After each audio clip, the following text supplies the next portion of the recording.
Hi, everyone. Thanks for joining and welcome back to Wall Street Silver. Joining us today is the legend Willem Middelkoop, author of The Big Reset and founder of Commodity Discovery Fund. Welcome back, Willem. Well, great to be back. It's been a while. Happy New Year. Happy New Year. So, hey, Willem, you're the author of The Great Reset. You're Big Reset. The Big Reset. I'm sorry. The Great Reset. That's Klaus. Klaus, yeah. And I've heard you speculate. I follow your Twitter account, and you believe we're right in the middle of it right now, and we're trying to sort of identify the signs of it, and how this plays out. But the big question mark is no one knows how this ends, right? One of the big new signs that we've seen out there is China has been announcing how much gold they own, or at least giving us a number of what they want us to know. And I wanted to talk with you about this. Walk us through what's happened to history. China normally doesn't talk about their gold, do they? No, they like to be a bit secretive. And we shouldn't forget that you have the Chinese central bank, the Bank of China, who has its own gold holdings. But there are also several different institutions who are, hoarding and collecting gold. But if we stick to the Bank of China, they published, I think in 2016, for the first time, how much gold they hold, and then they reported some additions to their gold holdings in 2018, and then they went dark. They went quiet on the gold, on their gold holdings. And now for 2 months in a row, they added over 30 tons per month, which is quite a bit, 30 tons of gold. So they added 30 tons for 2 days in a row, November and December, and this was published. And when they make this public themselves, it's a sign. It's a sign towards the financial markets. I think it's a sign to America. We also know they have been selling some treasuries. They haven't been adding any substantial amount of treasuries since 2011, 2012. And of course, we know that China is teaming up with Russia, not in a militarily way, but in a financial economic way. And, they're fed up with the US telling the rest of the world what the rules of the game are. And now we have the BRICS Plus and all the countries joining the BRICS. So I call this, it's the West against the rest now. So we in the West, we think we can design the rules of the game. We can tell the world how to play the game. But over 140 countries in the world are saying now, you better stop telling us what to do. We just buy physical gold. We don't buy any treasuries anymore, because we have seen dozens of countries adding to their gold reserve. I always say every country east of Germany is buying physical gold. Poland has been adding. Hungary has been adding. So many countries in the east have been adding. And for me, this is all part of this big monetary reset, which I envisioned in the Big Reset. I wrote the Big Reset 2013, published it early 2014. And on the back cover, you could read that around 2020, huge changes would be needed in the financial system. We need to find a new anchor, successor for the dollar. We need to have a revaluation of gold, a devaluation of the dollar, and we need debt restructurings. And this is all coming into play now. China's public number that they've released right now is about 2,000 tons of gold. But I've heard that it's impossible to export gold from China. And China's one of the biggest. They're a huge miner of gold also within their own country, but any gold going into China it's a one-way trip. It's impossible to export it. So the reality is China has a lot more than 2,000 tons that they're publicly admitting to, correct? Yeah, like I said in the first reaction, there are two other sovereign institutions. You have the SAFE. There are some other holders of large amounts of gold. Actually, the Big Reset was translated into Mandarin, into Chinese, and I was invited to do a speech there in 2016. And there was a former director, Chinese director, actually the first Chinese director who used to work in Washington for the IMF as a Chinese director on their board. And he read the Big Reset, and he asked me some tricky questions after my presentation. And he pointed out that there was a mistake in the book, that because I said in the book that all the gold holdings were held by the Bank of China. And he said, no, we have other institutions who hold the gold as well. And we have had some analysts making calculations how much gold the Chinese have accumulated over the last 10, 15 years, let's say after the Lehman crisis, after the start of the great financial crisis. And the analysts, they point out that they should have at least 10,000 tons of gold. Wow. And if you add all the retail holders of gold, it actually could be 20,000 tons. And you know what happened with retail holders who own the gold? In a country like China, just like the US, the government can say you have to hand it over to the central bank, to the national bank, because we need it to stabilize the system or whatever. So don't focus on the 2,000 tons. It's much more. Yeah, I would not believe that either. It's a misleading number for political purposes.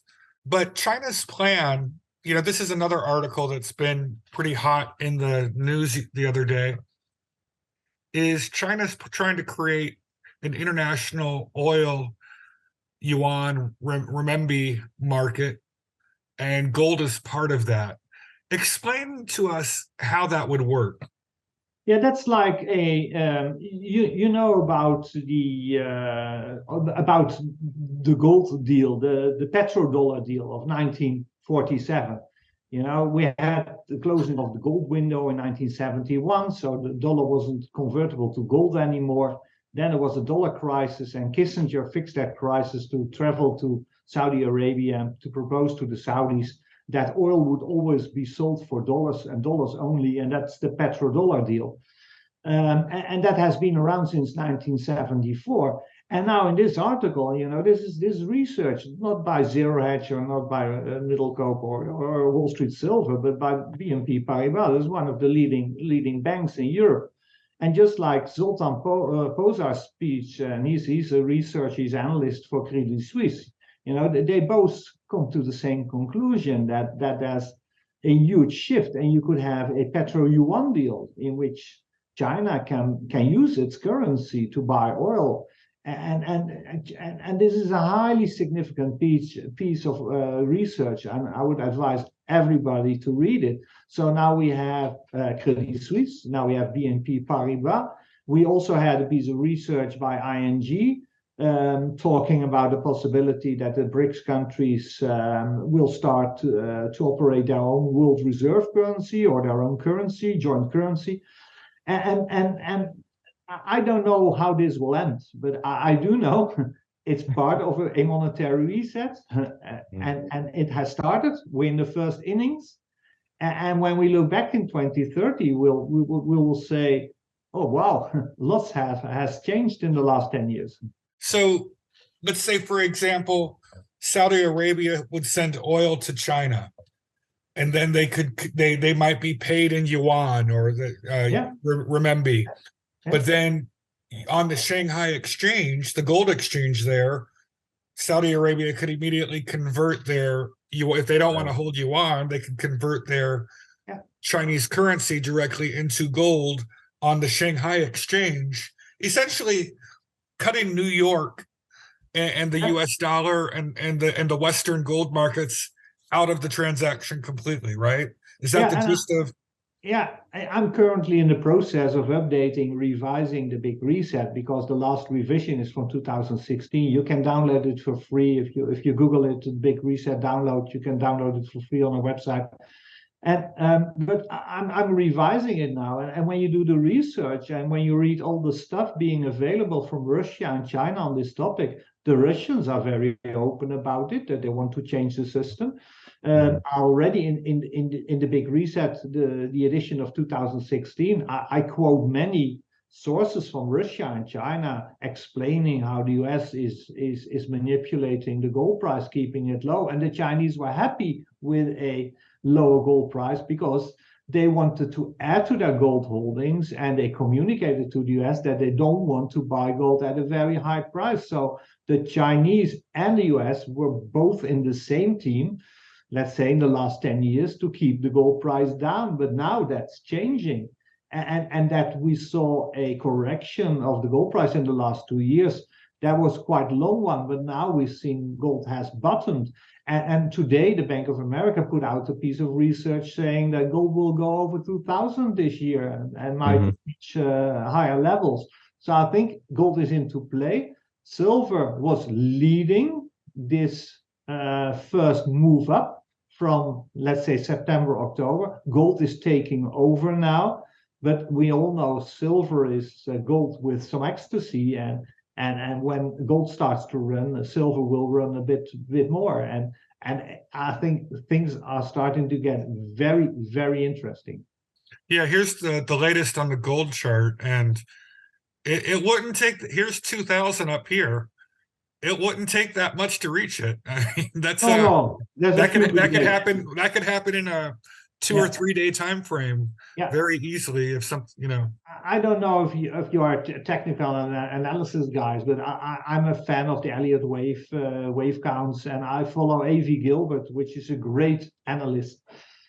And A.V. Gilbert, if you follow his counts, he said we just need one more correction, and then we have the start of wave 3. Wave 3 might have started already, and wave 3, as you might know, is the most powerful wave, and it's a longer wave than wave 1. Wave 1 is what we've seen in 2020, when gold was climbing $300, $400, $500 in short time frame. And if you have the start of wave 3, gold could run towards 2,500 very, very easily in a very short time frame. And look what happens to the gold equities then, because they are so undervalued. And I'm a fund manager of a commodity fund, and we invest in exploration stocks which have gold, silver, but also the battery metals in their projects. And if you look at the valuation of exploration companies, they made a new low in the last 50 years, just last year, if you compare that to the CRB, to the commodity index. So the stocks have such an amazing room to run.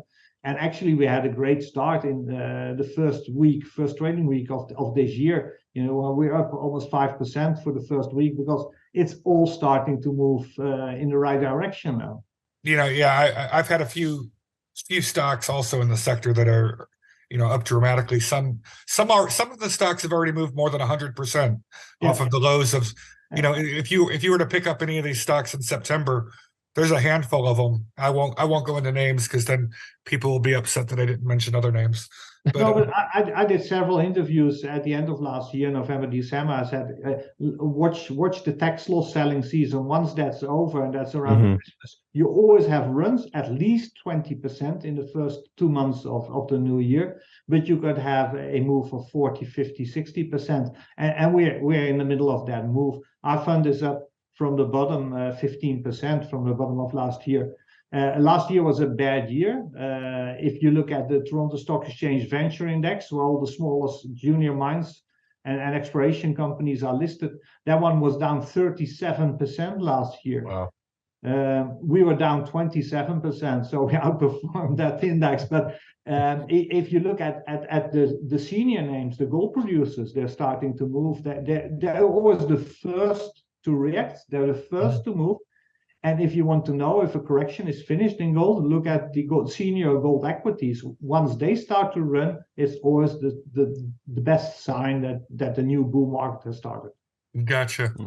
There's a tweet that you made yesterday that I wanted to put up here. Yeah. First Credit Suisse analyst Sultan Polza claimed we are witnessing the birth of Bretton Woods 3.0. Yeah. So, and if anyone's interested, the link is in the description to Willem's Patreon, where he has this article. Walk us through what this means, though. What are you talking about here? Well, like I said in a previous comment, Sultan Polza, he used to be with the Federal Reserve actually, and he's a strategist. He's an interest strategist with Credit Suisse, which is one of the main banks in Switzerland. And I followed this guy because he was the one when we had this repo crisis, Q3 2018. You might remember that. We had a crisis it actually was a funding crisis on the US debt, the US budget. And this crisis was a strange one. Nobody understood what was happening. The Federal Reserve said they had to support the market for a few days, then it was for a few weeks, then it was for a few months. Then they said we have to support it until year end 2019. It was actually 2019. And not 2018. And then the Corona crisis hit, and everybody forgot about the repo crisis. But during this repo crisis, I was looking for answers what was happening. And Sultan Polza, he had the best analysis. So I followed this guy since for a few years now.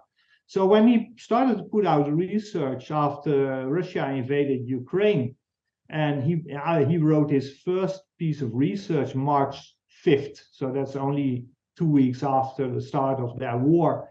And then he started to analyze it, and he was calling for the start of Bretton Woods 3.0. And then I thought this is very interesting because my thesis of the Big Reset is explaining how the financial system, the current financial system with the US as anchor, started in 1944 with the Bretton Woods Conference. We all know that. And that was Bretton Woods 1.0. And then in 1971, Nixon had to close the gold window. They took the dollar off the gold standard, and that's Bretton Woods 2.0. That's how analysts describe these phases. And now we have this Credit Suisse analyst claiming that we're witnessing the birth of Bretton Woods 3.0. So I thought that was highly significant. So once I started reading his research, and I'll send you the links, you can put it in the show notes. He wrote, I think, 5 pieces of research since March this year.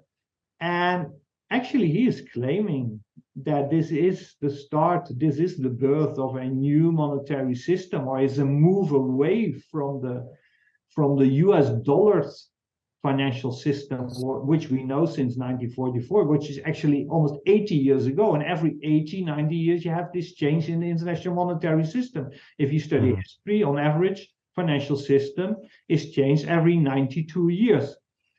And he claims that China has this special deal with Russia now, making the Bank of China the central bank of all commodities. That's his words. And he's claiming that China can do all the arbitrage now on the Russian commodities, which actually true, because we don't want it in the West anymore, because Putin wanted to send us oil and gas, but he asked us to pay in rubles or in gold or even in Bitcoin. And we declined that. So all these Russian commodities are going to India and China now, and China is becoming very powerful. And China is getting more and more powerful without firing a shot. I don't think President Xi is playing a very intelligent game here and getting more and more powerful without spending any money. Actually, he's getting all these commodities almost for free. And he can do the arbitrage. And then President Xi, what did he do after the COVID crisis was over and after their Congress, the Communist Congress, he traveled, the first country he traveled to, first he went to the G20 in Bali, but right after that, he flew to Saudi Arabia to make a special deal with the Saudis. And that's why BNP Paribas puts out this research now. That's why Credit Suisse puts out this research now, that we're witnessing the birth of Bretton Woods 3.0. And the problem is, once you're in these big changes, it's like, well, if you're surrounded by trees, you don't see the forest anymore. And this, with these changes in the international monetary system, you don't know what to make of it. But if you look back 5 years from now, it will be very clear what has happened. And actually, there was a piece of research put out recently by Rabobank claiming that Sultan Polza is wrong, and you know, the system is starting to fight back because they can't accept, of course, an analyst from Switzerland claiming that it's the end of the Bretton Woods system as we know it. Well, I mean, arguing with words doesn't make it not true, right? I mean, it's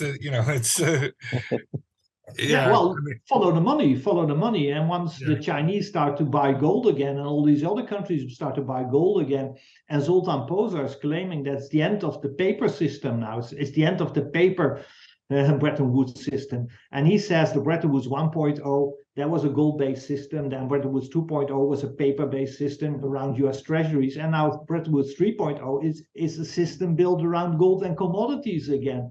Yeah, nobody wants the treasuries anymore. No one's buying them. But if you read his latest piece of Sultan, and that was very interesting, because his clients are institutional investors, not retail investors, and he has spoken to over 150 institutional investors, he said in an interview recently. And now he is advising his institutional investors to quit the 60-40 investment portfolio model, which is 60% equities, 40% bonds, and to change it in a 20-40-20-20 system. And 20%, the first 20% is cash.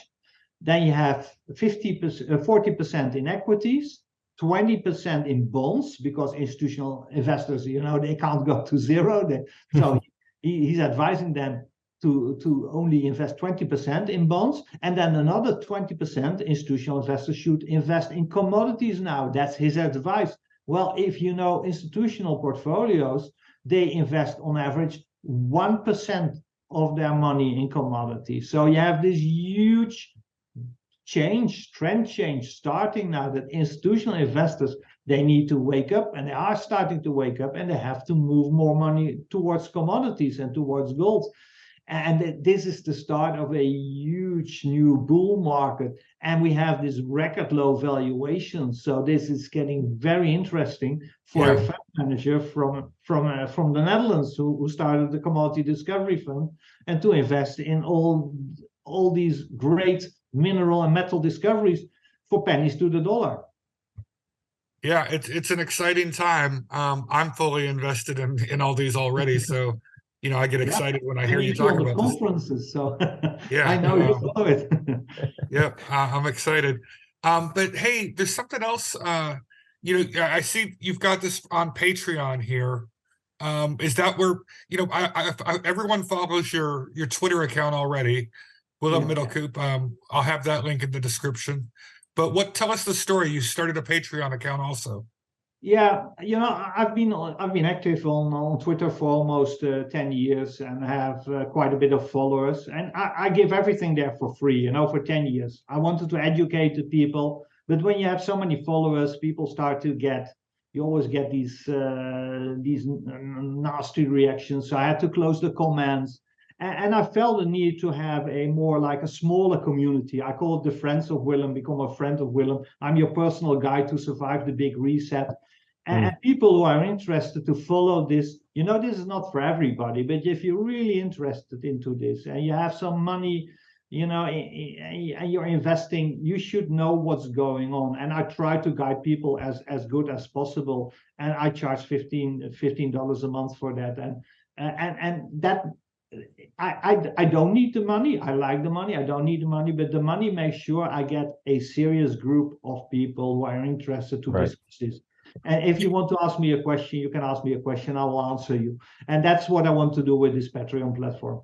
Yeah. And also I should point out, Americans are not allowed to invest in the Commodity Discovery Fund. Oh yeah, they can. Oh, we can. Nice. Well, I thought Americans could not. It was changed. We changed it. We were able to have a special US dollar asset class. So we can have investors in our fund, also from Canada and from the US. But people who just want to have the research, go to this Patreon platform. And also revising the big reset. And I will publish every month, I will publish a new chapter, an updated chapter. and try to guide people as good as possible on this very complicated topic. Mm-hmm. Are you doing also investment research and stock ideas on the Patreon? Yeah, a bit, because I'm a fund manager, I'm an investor. So when I see a huge new discovery, I'll just give a shout out. I published the list of the best silver stocks recently, but it's let's say it's 80% reset related, it's 20% investment related. So am I going to get a complimentary membership to the friend of Willem Middelkoop? You know, I would like to give you one, but the problem is with Patreon, you can only get connected I'll when pay. you pay. I'll cough up to $15. All right. I'll do a refund. All right. Nice. Thank you, Willem. Thank you. Well, Willem, thank you so much for joining us. We really appreciate it. You're our in the history of Wall Street Silver's YouTube, you are our #1 most watched video. One of your videos from last year was the top video we've ever had. So maybe this one will be competitive with one of our best watched videos. Our audience loves.